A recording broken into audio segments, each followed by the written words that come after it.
and any friends that happen to come over with a topic that we want to chop up. This is our barbershop style podcast.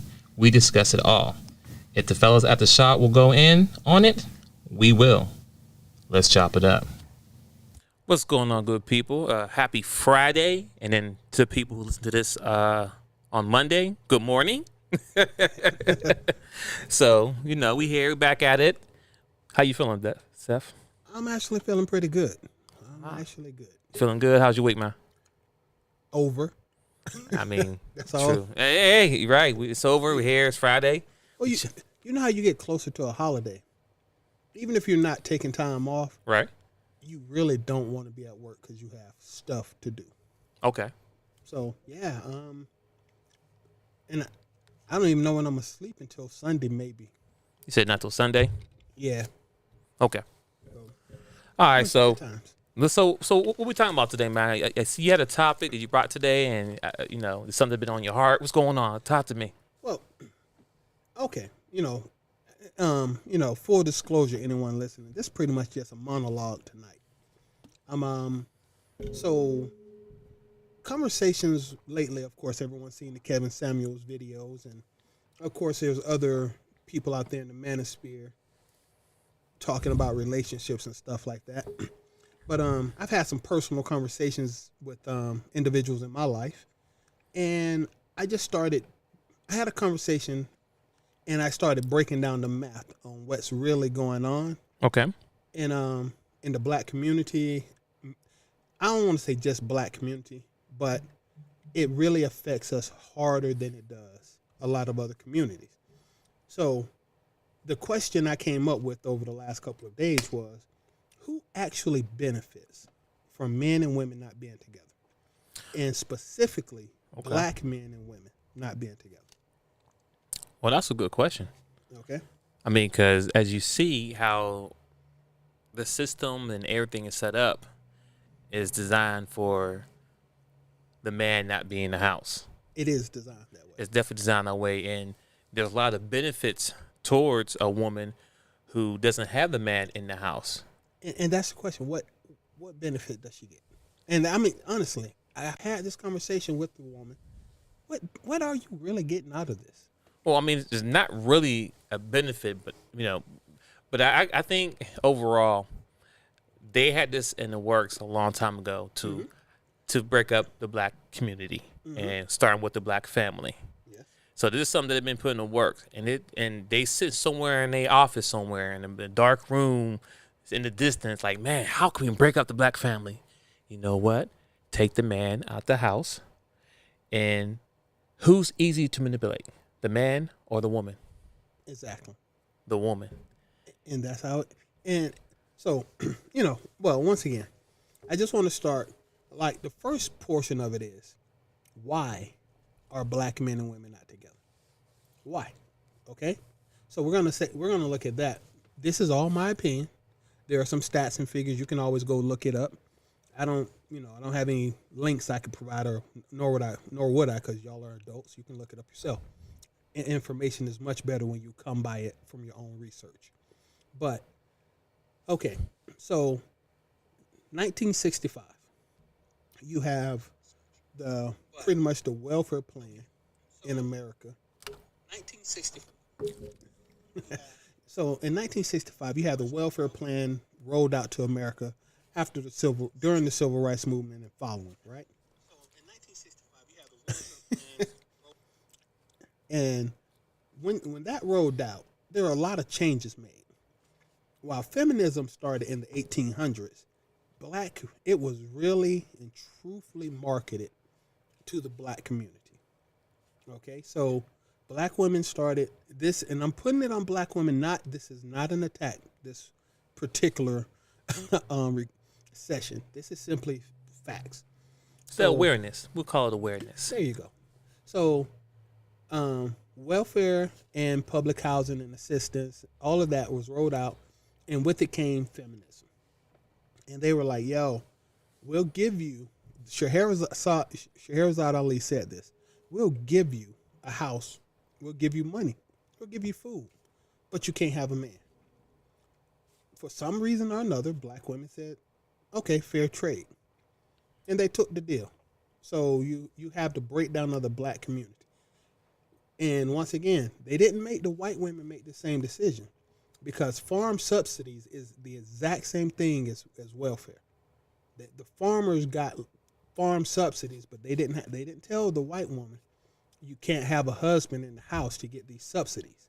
But if you want to live in public housing in an urban area, you can't have a man in the house. And even when your son turned 18, he got to get out. But guess what could happen when your daughter turned 18 in public housing? She can stay. And if she's lucky enough to get pregnant before she turns 18, we'll just give her an apartment. He said, wow. He said, if she's lucky to get pregnant. I'm just rolling it out. I'm just No. This isn't an attack. No. It's not. No, and I'm not saying it to be like being attacked, but you know when you have these projects, you put people in a certain area together. What options do they have besides drugs, sex, and low education? So they're betting on young women getting pregnant to keep the cycle going. Exactly. And unfortunately, we do it. We've done it. Honestly, here's how it works, right? So you're 18 or teenager or whatever, and you have a child. You can get in public housing.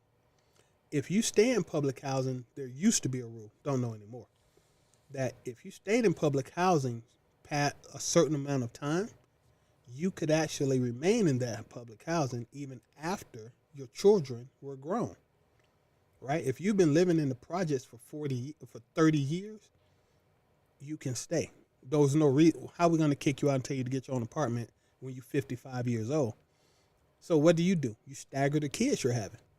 You have a 10-year-old, 8-year-old, a 2-year-old, or 1-year-old. You're guaranteed to be in the projects for at least 30 years with just that breakdown. Right? Mm-hmm. So boom, your kids are staggered. You can stay. You don't have to move out. Just can't have a man. So you lose the ability to cooperate with the man. Why? Because you don't need him. Outside of sex, he can't take care of any of your physical needs. So that's when it starts breaking down. Okay. The problem is with people specifically. I'm trying to find the best way to say it, but the projects is exactly what it sounds like. It's a science project. Facts. The science project is how do you put people in a situation, you take away resources, a future, hope, make it depressing, and then see what people do in a totally depressed, tense situation over a long period of time. The problem with the projects is just like every other science project that gets out of control. Once it gets out of control, it extends well beyond the projected scope of the project, meaning the problems of the project eventually invade the middle class. It just, invades the wider community. So, all of this, and I'm still on black people. I want you to understand this. Who is benefiting from black people not being together? Well, it's not other black people. It's not Hispanics. It's not Asians. White supremacy benefits from black people not being together. Just to reiterate some stuff we said years ago, the civil rights movement was the black community based around the church with a father and a mother standing shoulder to shoulder for the betterment of the community. Mm-hmm. The white supremacy, the U.S. government, pretty much rolled out the rules to get rid of the black father from the house. At that point, you're destroyed. They started subsidizing churches. So now the church isn't in the center of the black community anymore. So now you just have a group of people who happen to share a skin tone and loosely a culture that, what is African American culture? Let's be 100. What is that?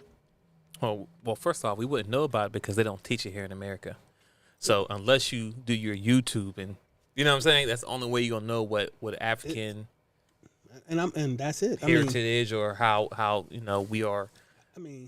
Go ahead, you got it. I'm not, because I can't argue. The closest thing I have to black culture is making sure I watch all Spike Lee movies.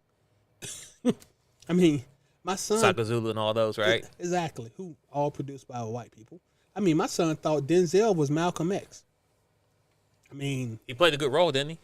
he, what you gonna do? So, and I'm not knocking any part of that, but so white supremacy benefits from black people not being together. Now, and you don't have to worry about an uprising in the streets. Who's gonna lead it? You don't have to worry about boycotting public services like they did in the civil rights movement. Once again, who's gonna lead it? They did their job. Now, I'm gonna come back to specifically who benefits in a moment, but I just wanted to break down the numbers of what's really going on. Okay. Okay. So I was thinking about myself personally, and I was like, how much does it cost me to be divorced from my wife and kids?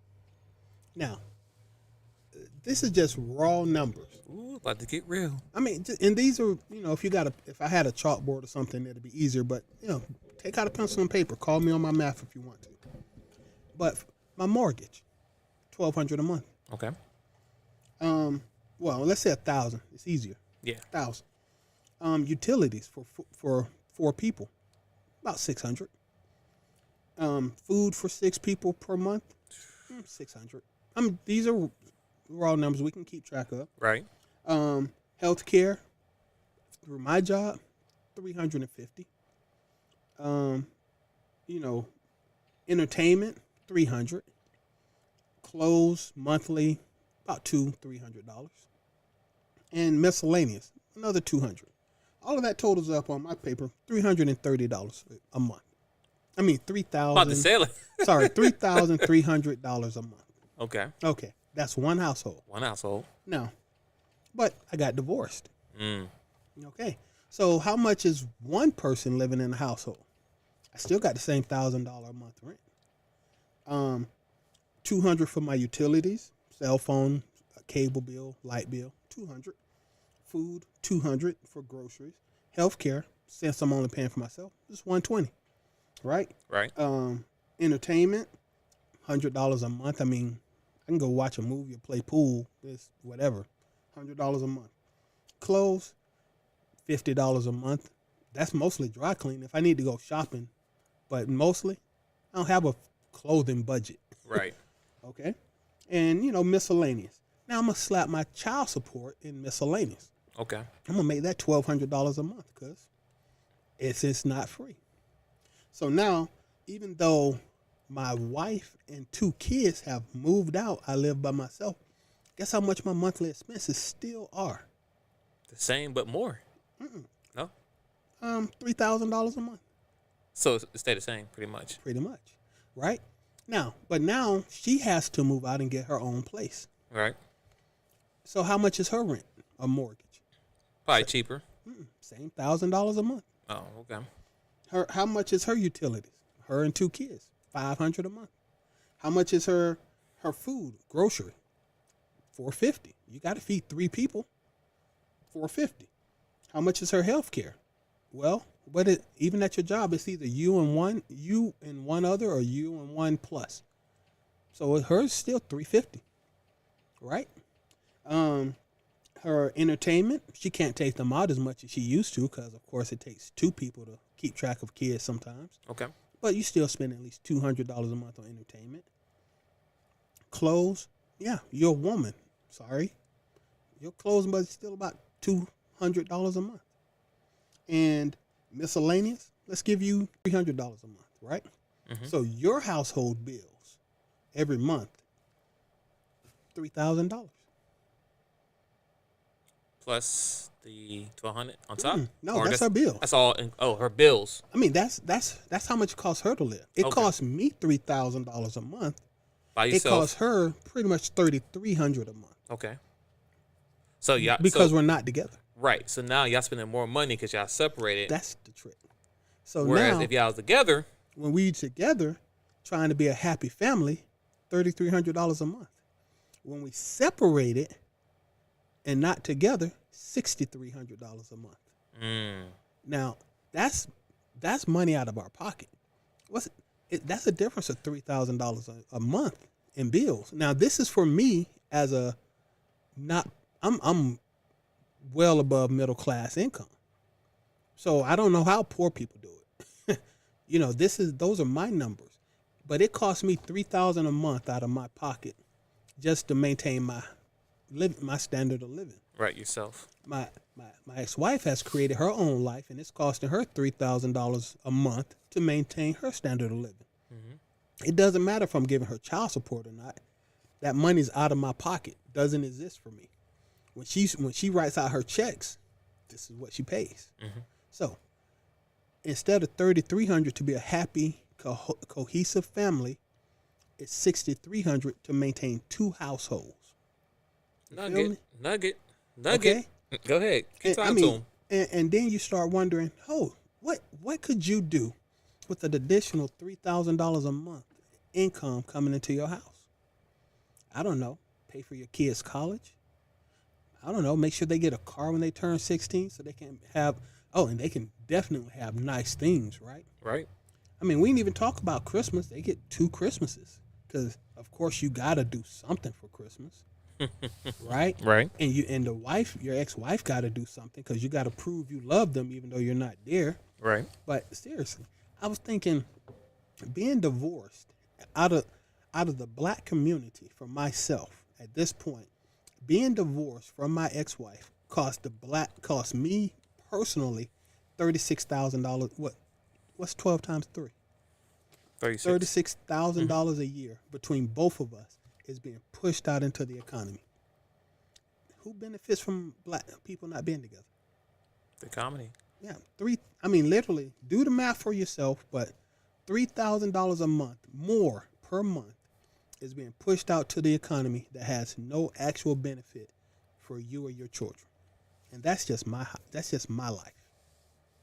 That's real right there when you break it down that way. Yeah, it all. Oh, she cheated and she can't be trusted, and the goddamn cell phone and all of that. Stop. Just pull out a pencil and paper and do the math. It gets real simple. So, once again, how much is it going to cost you to put your kids through college? Because guess what they don't have? A college fund. Who's saving for college if it's costing us $6,300 a month to survive? Ain't nobody saving for college. And this is after taxes. It ain't got nothing to do with gross. It's a whole nother topic. Go exactly. Ahead. 36 between me and my ex-wife, just me and her, real specific, real general numbers. It's costing us literally $36,000 that we are setting on fire and burning because we can't find a way to be together. You don't want to submit. You strong and independent. You can do your own thing. You want to have your own freedom, your own control. Okay. But if we found a way to work together, what else could we achieve? So much more. You could open a business with $36,000 a year that's being spent. Think about your investments. This is, once again, this is my numbers.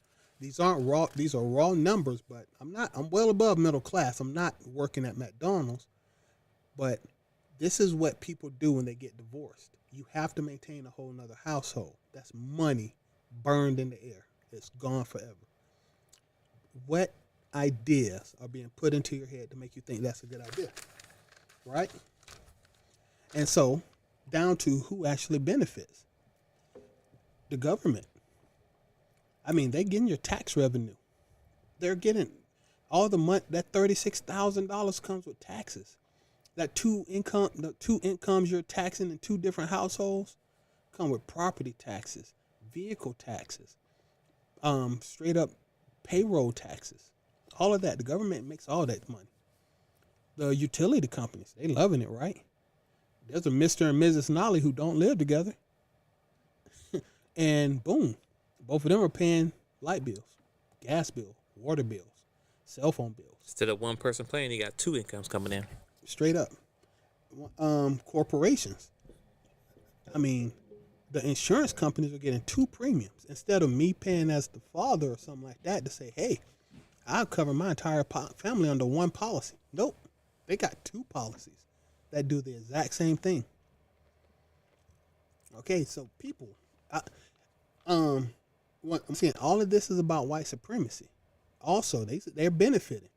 My kids aren't being educated the way they should. They're not being raised in a 2-parent household. Facts. You know, Facts.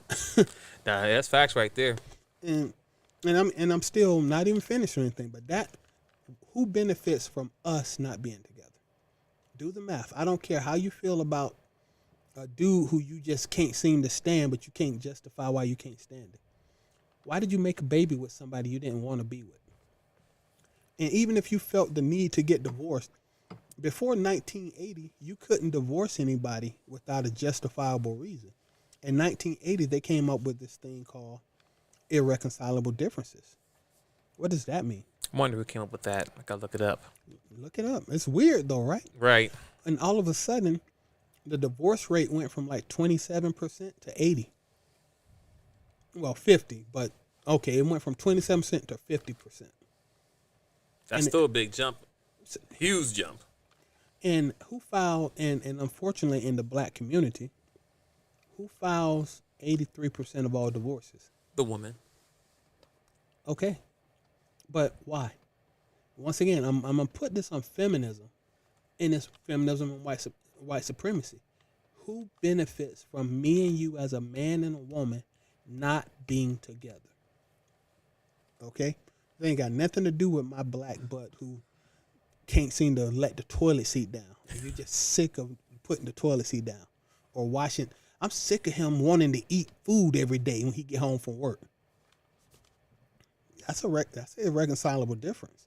He won't help me wash clothes. That's an irreconcilable difference. Who benefits from you feeling like you can't do this anymore?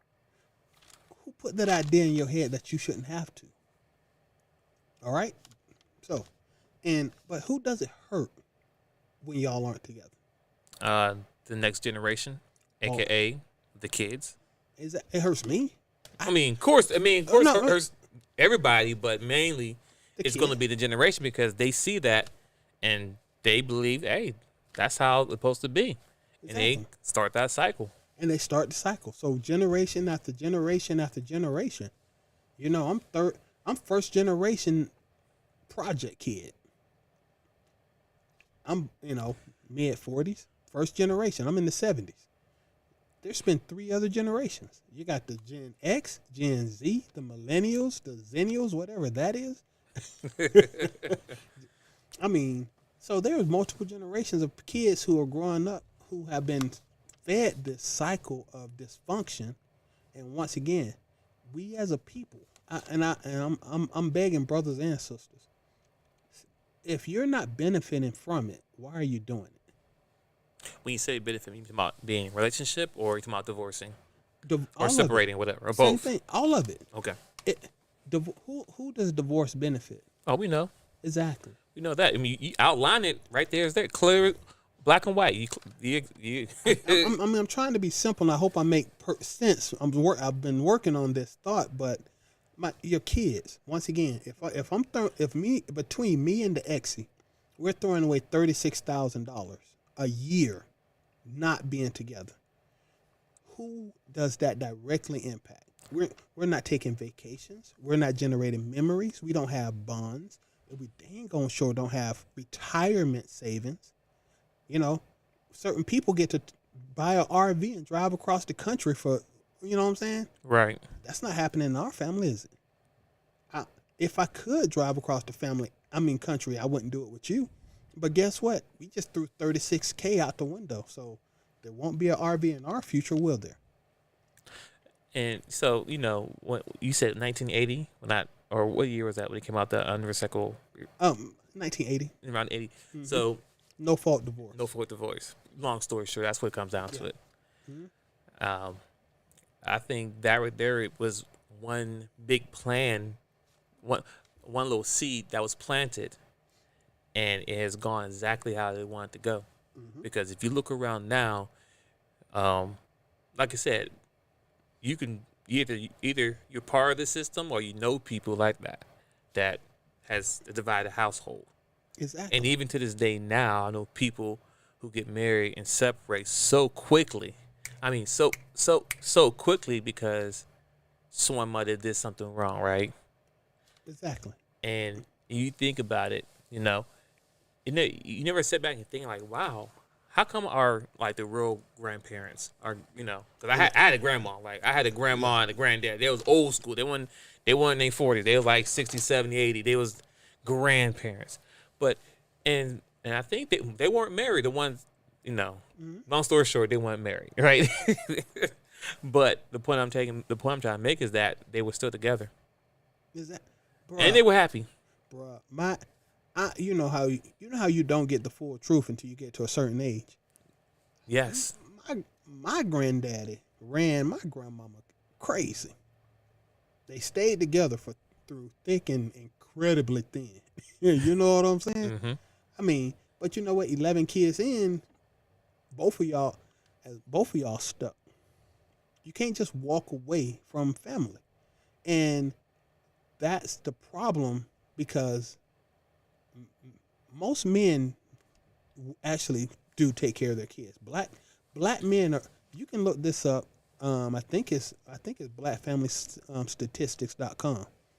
Black men are actually, as a statistical group, the best set of fathers you could get. Black men are great fathers, and it's mostly because we were raised by single parent households. Women taught men to nurture at a rate normally isn't instilled in men. White families don't teach the boys to be as nurturing. Asians don't do this. Hispanics don't do this. But black men, being raised by black women, we are taught to be very nurturing. The benefit of that is most of us as fathers are much better fathers than our fathers would have been. Facts. Doesn't change the fact that we aren't the men that we want to be, because women quick to call us soft and emotional. Double facts. It's a double-edged sword. We not as masculinely manly. So to compensate for that, we become thugs.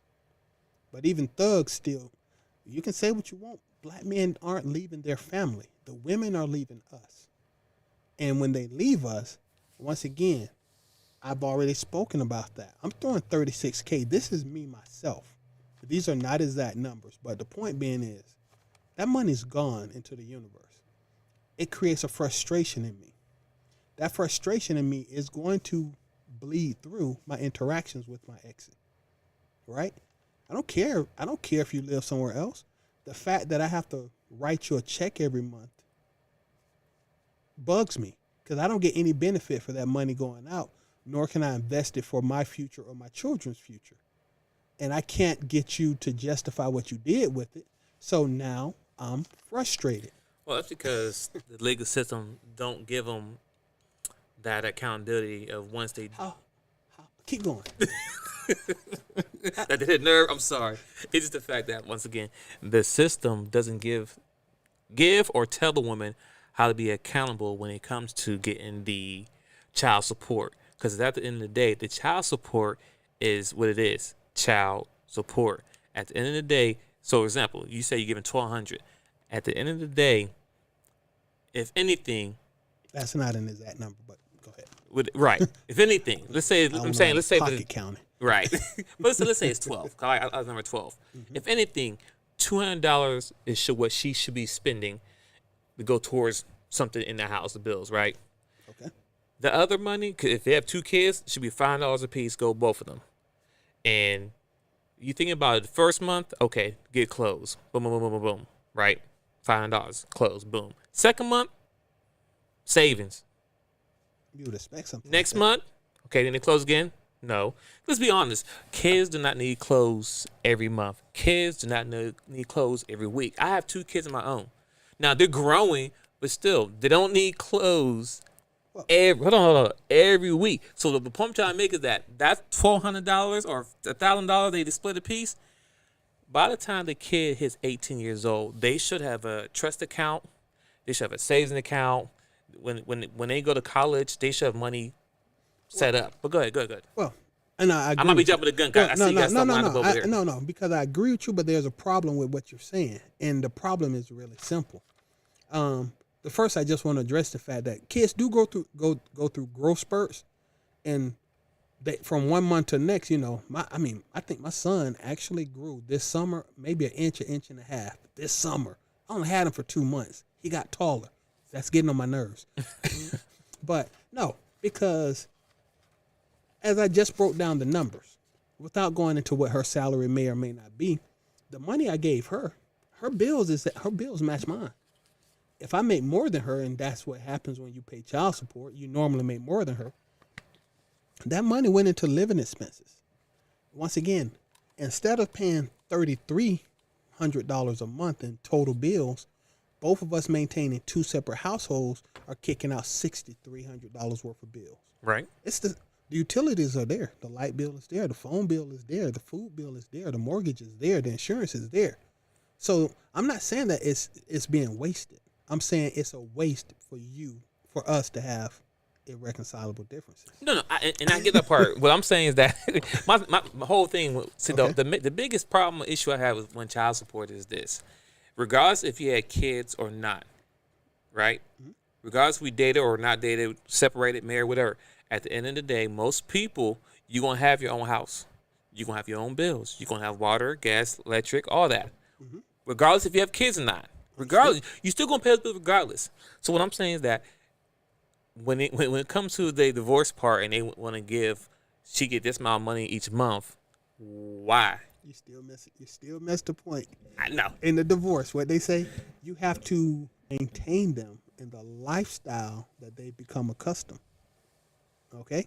That personally for me, this is not where I wanted to go with that, but that is the trap that's being set. Let's say I make 75, you make 25, or she makes 25. Okay. That's 100, right? And we have $100,000 lifestyle because you make 25% of the income, I make 75%.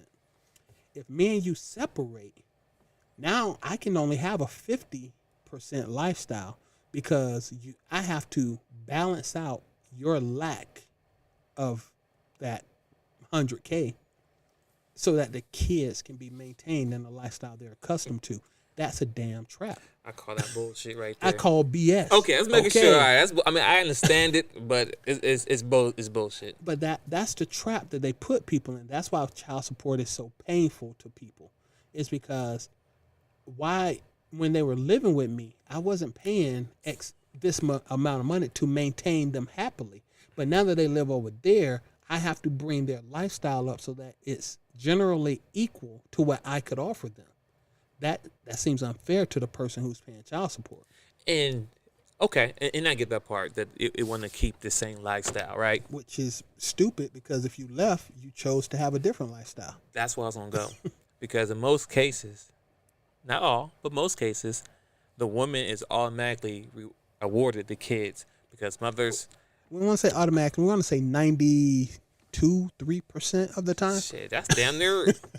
But I don't want to seem like it's all 100. I mean, automatic. Okay. Most of the time, more than likely, they are awarded the kids, right? Yes.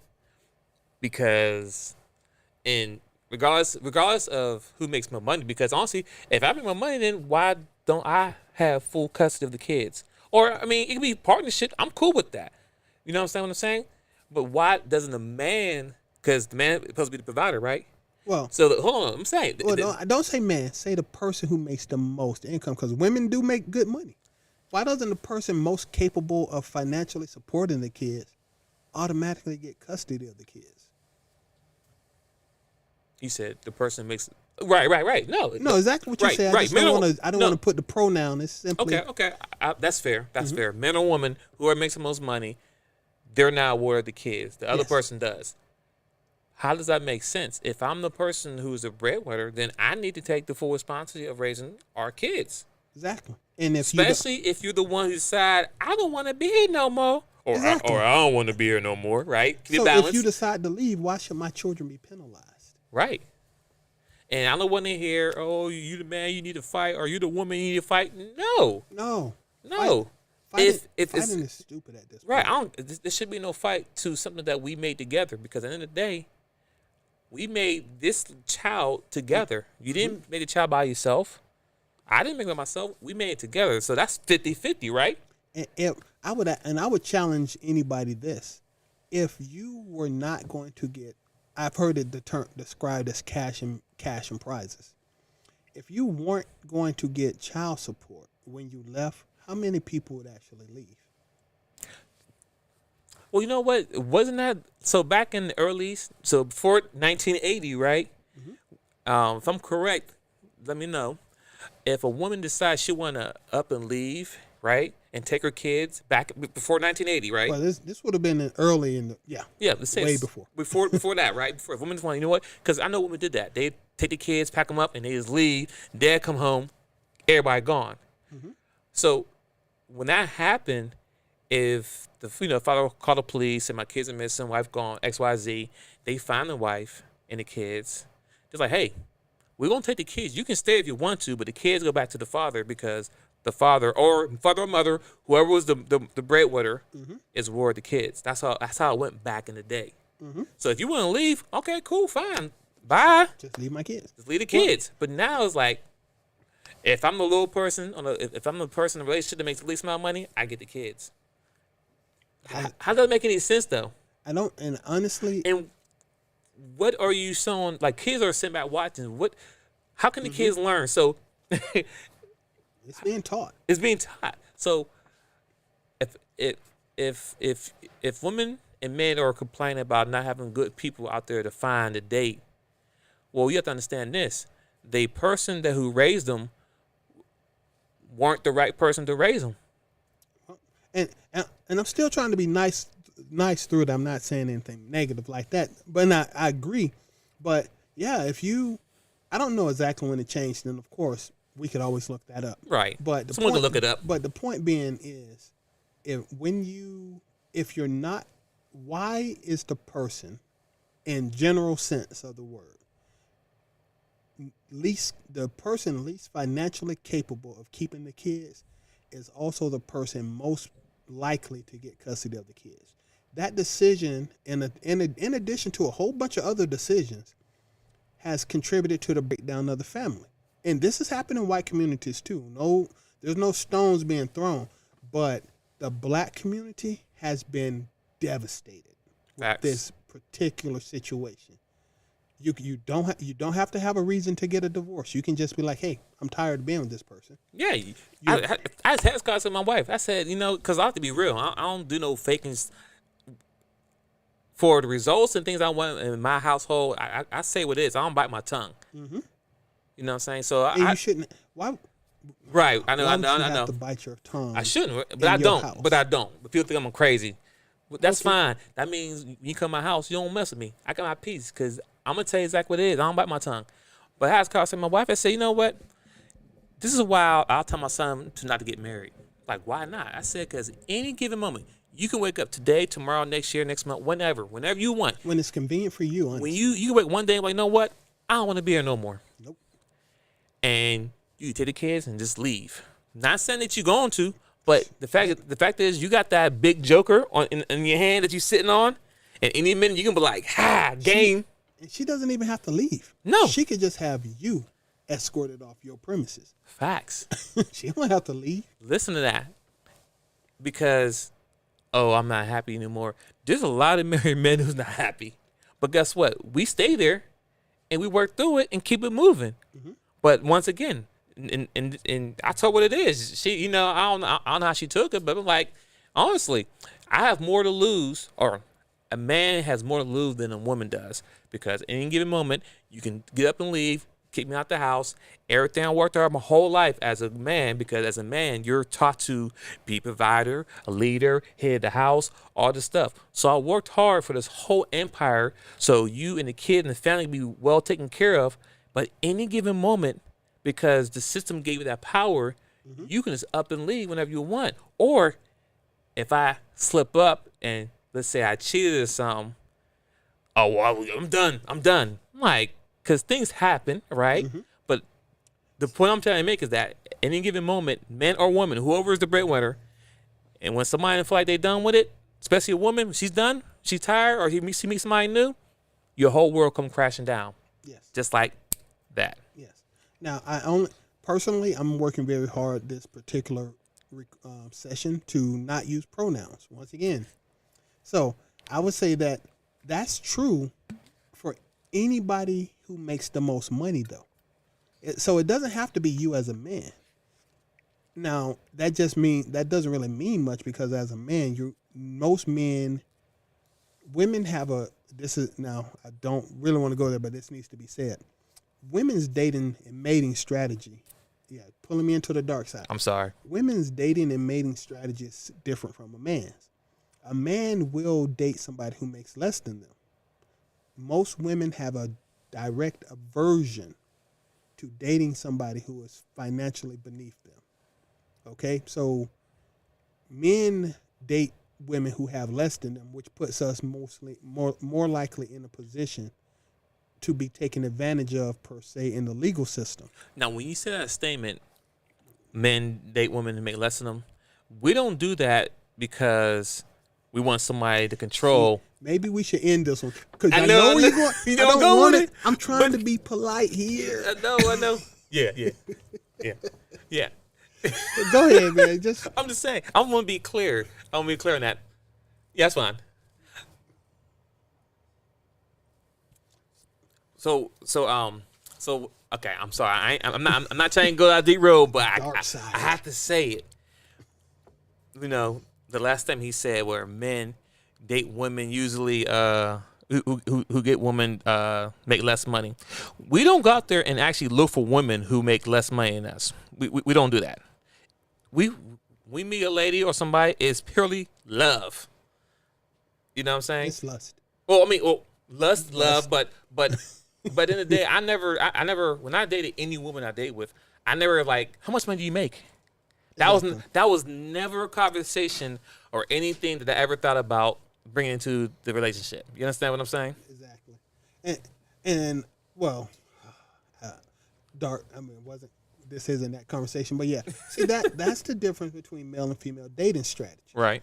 Men, it's some primal aspects of men dating. Right. Women are calculating. I've said this before. Women are calculating because women are, when it comes to a dating strategy, I don't care how much money a woman makes or how refined she is or anything. Uh-huh. When a woman goes into a dating strategy, she's in primal survival mode. Can he protect me? Can he provide for me? Can he take care of his offspring? Right? Right. And so women find it, in my opinion, and I can back it up if I had to, but listen, in my opinion, women don't date the same way men date. So men want women that could provide him some comfort, some peace of mind, and some love. Women want men that can provide financial and material safety and security and satisfaction.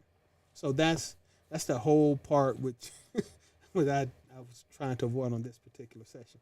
So anyway, yeah, just to finish off this particular session before we go all the way down the slide to the dark side, ladies and gentlemen, this is really, I promise you, there are no hammers being thrown. No, not really. No. I've come to a new realization that I need black people to start getting back together. It doesn't matter if he doesn't have a nice car. It doesn't matter if he doesn't make six figures. It doesn't matter if she nags you or something like that, or you don't like the way she talked to you. Honestly, start looking at the bigger picture. What's more important for us? Who benefits from us not being able to get along? It's really the numbers tell the truth. That's facts. Who benefits? It's not us. And we got to stop feeding into whatever narrative someone else is benefiting from. So that's it. We are gonna do another.